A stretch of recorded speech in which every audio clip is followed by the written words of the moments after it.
बिस्मिल्लाहिर्रहमानिर्रहीम। Last class में हमने फाइल न्यू करने के लिए हमने कुछ कमांड्स देखी थी। आज हम देखते हैं कुछ टूल्स के बारे में। सिलेक्ट टूल कौन कौन से होते हैं उनको देखने जा रहे हैं। सबसे पहले हम यहाँ से कोई सी भी न्यू फाइल ले लेंगे। प्रीसेट बने बनाए साइज हैं जो लास्ट क्लास में हमने देखे थे, और यहाँ से आप अपनी मर्जी से एडजस्ट करते हैं सारे की सारी width, height, resolutions, colour mode और बैकग्राउंड कॉन्टेंट्स बैक साइड पे कौन सा कलर है। जो सा फॉर्मेट जो सी सेटिंग आपने करनी है वो करने के बाद आप ओके कर देंगे तो आपके पास एक न्यू ब्लैंक फाइल क्रिएट हो जाती है। और आज हम देखते हैं कुछ स्टार्टिंग वाले टूल, सिलेक्ट टूल और लासो टूल्स, ये दोनों देख लेते हैं। टूल्स देखने से पहले आप लोग देखें कि जैसे हम न्यू फाइल करते हैं तो यहाँ पे देखें सबसे ऊपर मेन्यू बार, उसके बाद दूसरे नंबर के ऊपर हमारे पास प्रॉपर्टी बार जिसको हमने पढ़ा था, या प्रॉपर्टी टूल्स ये मौजूद है। इसके नीचे बिल्कुल साथ ये चीज़ एक मौजूद है। जब आप न्यू फाइल करते हैं तो यहाँ इस प्रॉपर्टी बार के बिल्कुल नीचे आ जाती है, और अगर आप इसको क्लिक करके नीचे यानी ड्रैग करेंगे तो ये थोड़ा सा उस विंडो से सेपरेट हो जाती है। तो आप ऐसे भी ये काम कर सकते हैं। एक कोई सी भी आप लोग न्यू फाइल खोल लेते हैं, कोई सी भी पहले की बनी बनाई फाइल खोल सकते हैं। तो जब देखें जब ये दोनों फाइलें खुल जाएंगी तो दोनों एक साथ इस नीचे वाली विंडो में, सबसे ऊपर टाइटल बार टॉप वाली है, मेन्यू बार है, लेकिन ये नीचे वाली विंडो के अंदर दोनों एक साथ आ जाती हैं। हम इन दोनों को सेपरेट कर सकते हैं। इसके सेपरेट करने का तरीका क्या होता है कि पुरानी जो हमारे पास कोरल ड्रा होते थे इनके में तो दोनों सेपरेट होते थे, लेकिन लेटेस्ट वर्जन सीसीज के अंदर ये इस तरीके से एक ही विंडो के अंदर मुख्तलिफ टैब होते जा रहे होते हैं। ये देखें, ये न्यू फाइल जो हमने खोली थी और ये अभी जो फाइल हमने सेकंड बनी हुई खोली है, पिक्चर बनाई हुई खोली, इसको आप क्लिक करके यूं ड्रैग करके नीचे छोड़ सकते हैं। तो ये देखें ये दोनों सेपरेट हो चुके हैं। दोबारा आप लोग इसको क्लिक करके बिल्कुल इसके साथ छोड़ेंगे तो इस तरीके से ये टैब्स बन जाते हैं। ये नया फीचर है जो पिछली सीसी के अंदर नहीं होते थे, फोटोशॉप में नहीं होते थे। हमने दोनों में काम करना है तो ऐसा करते हैं, दोनों को हॉरिजॉन्टली इक्वल कर सकते हैं। हम दोनों को एडजस्ट कर लेते हैं, देखें इस तरीके से। तो हमने अभी जो पढ़ना था सबसे पहले सबसे टॉप के ऊपर, अच्छा इसमें भी एक चीज़ देखें, सबसे टॉप पे टूल्स के ऊपर हमारे पास एक ऑप्शन आ रहा है जो हमारे पास पुरानी वर्जन्स मौजूद थे। इसके अंदर ये दो इस तरीके से कॉलम्स के अंदर ये टूल्स मौजूद होते थे। आपकी मर्जी ये दो कॉलम्स में कर लें या दोबारा इस टॉप लेफ्ट साइड पे जो निशान है इस पर क्लिक करेंगे तो सिंगल कॉलम आ जाता है। इस तरीके से आप लोग टूल्स की एडजस्टमेंट कर सकते हैं कि टूल कैसे नजर आए, सिंगल कॉलम के अंदर या दो कॉलमी शक्ल के अंदर, जैसे सेट करने आपकी मर्जी वो सेट कर सकते हैं। अब हम क्या करते हैं, सबसे पहला टूल, अच्छा दूसरी चीज भी दोबारा हम देख लेते हैं। जैसे ही जिस टूल के ऊपर जाएंगे उसके ऊपर उसकी डेफिनेशंस और उसके इस्तेमाल करने का तरीका दिया हुआ। ये भी बेहतरीन फीचर जो पिछली फोटोशॉप्स के अंदर नहीं होता था, जिस तरह 7 या दूसरे लास्ट वर्जन्स होते थे उसमें नहीं था, अब एससीसी में दे दिया गया है। हम इस टूल के ऊपर जा रहे हैं तो एक टूल टिप खुल रही है, ये छोटी सी विंडो नहीं आ रही है जिसके अंदर उसको यूज करने का ऑप्शन और नीचे उसकी डेफिनेशन दी हुई है, हमारे लिए हेल्प का बायस बन रही है। अब जैसे जिस टूल के ऊपर जा रहे हैं उसी तरीके के ऑप्शंस आ रहे हैं। सबसे पहला टूल हमारे पास मौजूद होता है मूव टूल। ये मूव टूल क्या करता है, कुछ भी नहीं कर रहा। क्यों कुछ नहीं कर रहा है कि यहाँ पे कोई चीज अवेलेबल नहीं है जिसको मूव करे। सबसे पहले कोई चीज सिलेक्ट करने पड़ेगी, या चलो ये हमारे पास एक पिक्चर बनी हुई है, हम इस पिक्चर को इस ब्लैंक शीट के ऊपर मूव कर सकते हैं, या सिलेक्ट कर मूव कर लें या पूरी की पूरी शेप को मूव कर सकते हैं। यहाँ पे मैंने सिलेक्ट किया और यहाँ से यूँ मूव करूँगा तो ये देखें ये शेप इस जगह पे मूव हो चुकी है और ये लेयर्स बन जाती हैं। हर शेप न्यू लेयर्स के ऊपर मौजूद होती है। ठीक है जी, अब हम ये मूव टूल था, मूव टूल लिया। अगर हमने सिलेक्ट नहीं किया, शार्ट के साथ साथ आपने नोट करनी है, याद करनी है, मैंने सिलेक्ट कर ली कोई चीज़, इसको हमारे पास सिलेक्ट के अंदर यहाँ एक ऑप्शन मौजूद होता है, या आप शॉर्टकट की अंदर ले लें, डी सिलेक्ट के लिए कंट्रोल डी होता है, वो भी कर सकते हैं।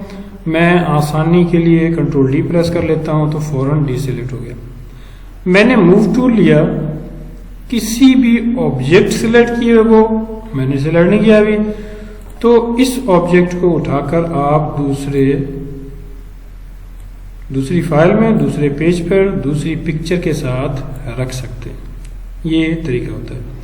अगर आपने इसको खत्म करना हो तो यहाँ से लेयर को डिलीट किया जा सकता है। ये भी हम देखेंगे नेक्स्ट में कि लेयर्स की डिटेल हम देख लेंगे। सेकंड टूल, ये फर्स्ट टूल है मूव टूल। मूव टूल क्या करता है?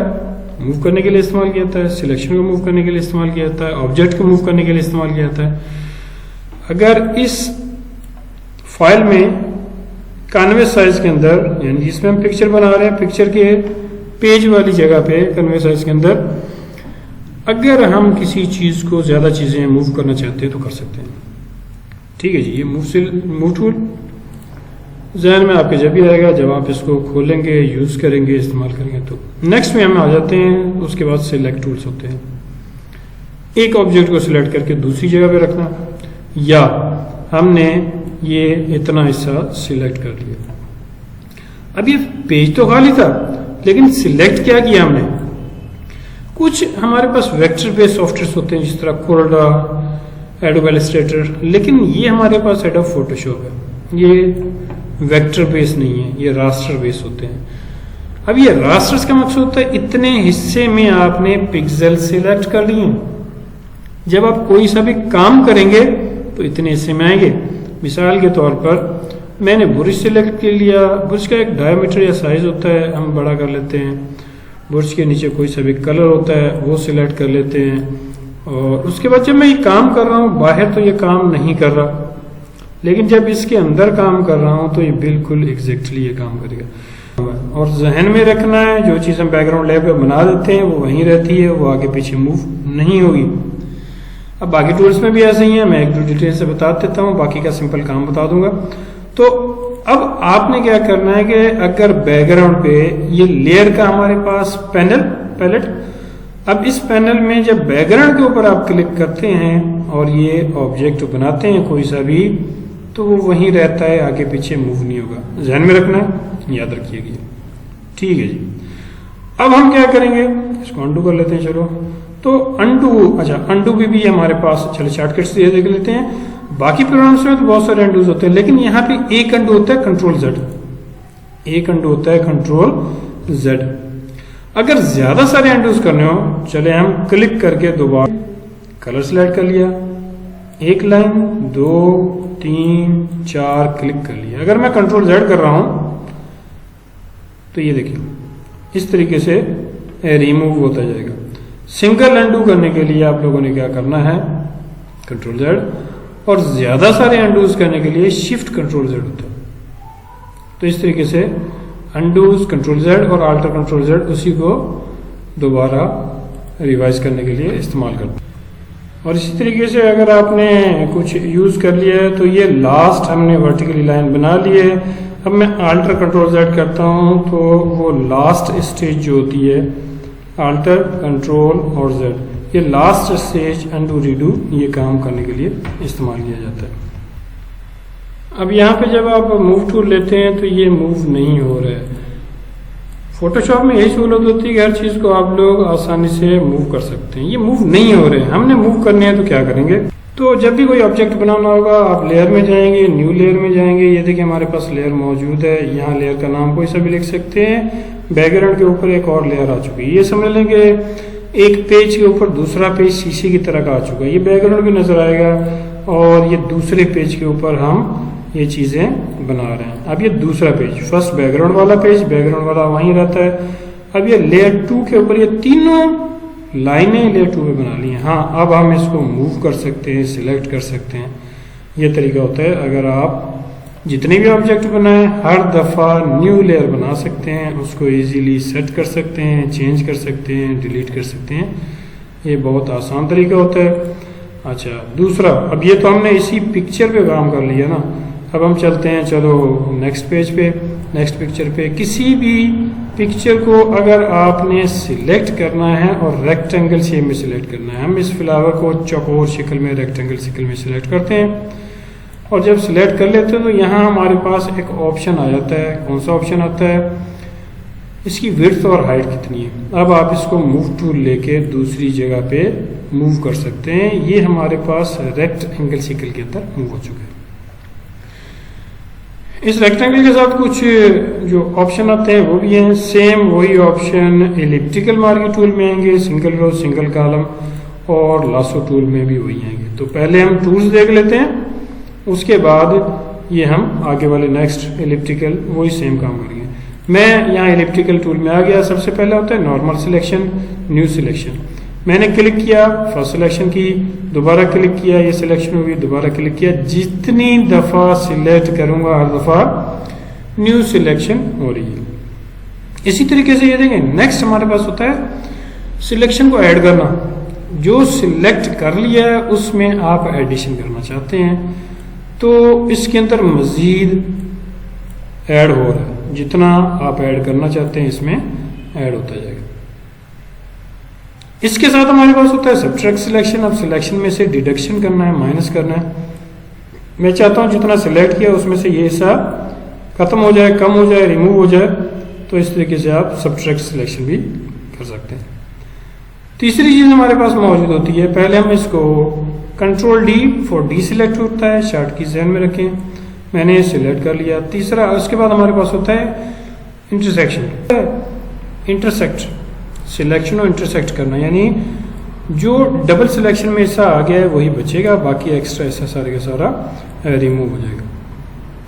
कभी कभी ये होता है कि आप लोग इसमें सिलेक्शन ऐड करते हैं, माइनस करते हैं, ऊपर से ऑप्शन सही क्लिक नहीं होता तो मसला हो जाता है। तो आप लोग क्या करते हैं कि सिलेक्शन करने के लिए हमारे पास हमने कोई सा सिलेक्ट कर लिया। अगर आपने इसके अंदर ऐड करना है सिलेक्शन तो उसके आसानी से आप लोग शॉर्ट की से काम कर सकते हैं। तो आप लोग कंट्रोल की दबाएं, मैंने कीबोर्ड से कंट्रोल दबाया और जैसे कंट्रोल दबा के मैं काम कर रहा हूँ तो वो हिस्सा एडिशन होता जा रहा है। कीबोर्ड से कंट्रोल दबाएं और इस तरीके से क्लिक करें, कंट्रोल दबा के क्लिक करना है, इस तरीके से न्यू हिस्सा सिलेक्ट हो जाएगा। मैं खाली प्रेस कर रहा हूँ तो न्यू सिलेक्शन हो रही है, मैं कंट्रोल दबा लेता हूँ तो एडिशन हो रही है। इसी तरीके से अगर मैं आल्टर दबा लेता हूं तो माइनस सिलेक्शन हो रही है। कंट्रोल से आप कंट्रोल दबाएंगे और माउस क्लिक से वो सिलेक्ट करेंगे, एडिशन हो जाएगा। आल्टर दबाएंगे और माउस क्लिक से सिलेक्ट करेंगे तो डिडक्शन हो जाएगा, सब्ट्रैक्ट, ये दोनों ऑटोमेटिकली काम करेंगे। इसी तरीके से कंट्रोल, आल्टर और शिफ्ट दोनों अगर मैं दबा लेता हूं तो ये वही इंटरसेक्शन वाला काम करेगा कि शिफ्ट और आल्टर मैंने दबाया, शिफ्ट और आल्टर से ये दोनों को दोनों इंटरसेक्शन सिलेक्ट हो जाएगा। दोबारा देखें, आपने शिफ्ट दबा लिया और इसमें एडिशन कर देंगे, आपने आल्टर दबा लिया इसमें डिडक्शन कर देंगे, शिफ्ट और आल्टर दोनों दबा लिए तो इंटरसेक्ट वाला काम करेगा। ये थे इसके ऑप्शन। उसके बाद हमारे पास फीदरिंग होती है। अगर इलिप्टिकल टूल चलो हम ले लेते हैं, नेक्स्ट टूल में ये चीज़ देखते हैं। मैंने इस हिस्से को सिलेक्ट किया और यहाँ से मैंने मूव किया दूसरी जगह पे, बिल्कुल प्लेन हिस्सा आ गया, इसके बॉर्डर्स स्मूथ बिल्कुल स्ट्रेट है। अगर मैं यही सिलेक्ट करता हूँ, यहाँ पे टॉप पे फीदरिंग नज़र आ रहा है, फीदरिंग के अंदर मैंने दे दिया इसको 10, 20, 30 कुछ भी दे दिया। दोबारा मैं सिलेक्ट करता हूँ और जब यहाँ से इसको मूव करूँगा तो ये देखिए, अब जब ये मूव हो रहा था कि इसके पिक्सल ब्लर एजेस के अंदर मौजूद हैं। दोबारा मैंने सिलेक्ट किया, फीदरिंग मैंने 25 दे दी और दोबारा जब मैं सिलेक्ट करता हूँ तो ये फीदरिंग इस तरीके से मज़ीद ब्लर ये शो हो रही है।